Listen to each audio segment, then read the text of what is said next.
देहरादून स्थित भाजपा प्रदेश कार्यालय में लोकसभा चुनाव प्रबंधन समिति की बैठक हुई। इस दौरान नामांकन के साथ ही चुनाव प्रचार और बड़े नेताओं की रैलियों को लेकर चर्चा हुई। भाजपा प्रदेश अध्यक्ष महेंद्र भट्ट ने बताया कि प्रत्याशियों के नामांकन के दिन तय कर दिए गए हैं और मंगलवार को इसका ऐलान किया जाएगा। बैठक के दौरान चुनाव प्रचार में तेजी लाने के साथ ही हर वर्ग से संपर्क करने के निर्देश दिए गए। इसके साथ ही चुनाव प्रचार में राज्य संगठन के साथ ही बूथ और पन्ना स्तर तक समन्वय बनाने और बूथ स्तर पर छोटी छोटी बैठकों का आयोजन करने के भी निर्देश दिए गए हैं। इस दौरान धामी सरकार के 2 साल पूरे होने, अगले माह पार्टी के स्थापना दिवस सहित कई कार्यक्रम आयोजित किए जाने पर भी निर्णय लिया गया। महेंद्र भट्ट ने बताया कि लोकसभा चुनाव प्रचार के तहत होने वाली प्रधानमंत्री व अन्य शीर्ष नेताओं की रैलियों के लिए सभी लोकसभा क्षेत्रों से रिपोर्ट मांगी गई है। मंगलवार तक यह सूची केंद्रीय नेतृत्व को भेज दी जाएगी। देखिए, आज हमारी चुनाव प्रबंधन टोली की बैठक थी और बैठक में हमने 3-4 प्रकार के कार्यक्रम तय किए। एक तो हमारे संगठनात्मक कार्यक्रम है, 6 तारीख अप्रैल को भारतीय जनता पार्टी स्थापना दिवस है, 14 अप्रैल को अम्बेडकर जी की जयंती है और 23 मार्च को माननीय हमारी सरकार के 2 वर्ष का कार्यकाल पूर्ण हो रहा है। उन कार्यक्रम की रचना हम बूथ स्तर तक किस रूप में बनाते हैं, उसकी हमने चर्चा की।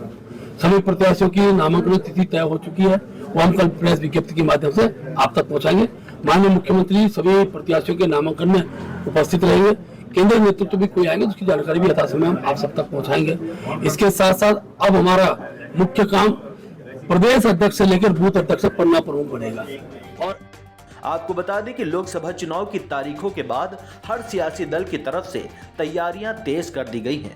वहीं बीजेपी इस कोशिश में लगी हुई है कि किसी भी हालत में उत्तराखंड की 5 सीटें अपने खेमे में ही लानी है। देखिए, हम बहुत आभारी हैं उत्तराखंड की देवतुल्य जनता का, माताओं बहनों का, बुजुर्गों का, नौजवान साथियों का, जिन्होंने उत्तराखंड के आम चुनाव में 2022 में हमारे प्रधानमंत्री आदरणीय नरेंद्र मोदी जी के नेतृत्व में, उनके मार्गदर्शन में हमारे उत्तराखंड के अंदर एक इतिहास बनाया, एक मिथक तोड़ा, एक परिपाटी बदली और सरकार में हमको लेकर आए। और जो भी हमने संकल्प उत्तराखंड की जनता के समक्ष रखे थे, उन सभी संकल्पों को हम आगे बढ़े हैं। बहुत सारे संकल्प, बहुत सारे वायदे हमने पूरे किए हैं। डबल इंजन की सरकार तेज़ी से आगे बढ़ी है और उसी का आज परिणाम है कि अभी पूरे राज्य के अंदर हमने अनेक मातृशक्ति के कार्यक्रम किए। मातृशक्ति उत्सव हर जिले में हुए और उनमें हजारों हजार की संख्या में हमारी बहनों ने भाग लिया और राज्य सरकार का कहीं ना कहीं प्रोत्साहन किया, हमारी पार्टी का भी प्रोत्साहन कर रहे हैं। देहरादून से दस्तक टाइम्स के लिए हितेश त्यागी की रिपोर्ट।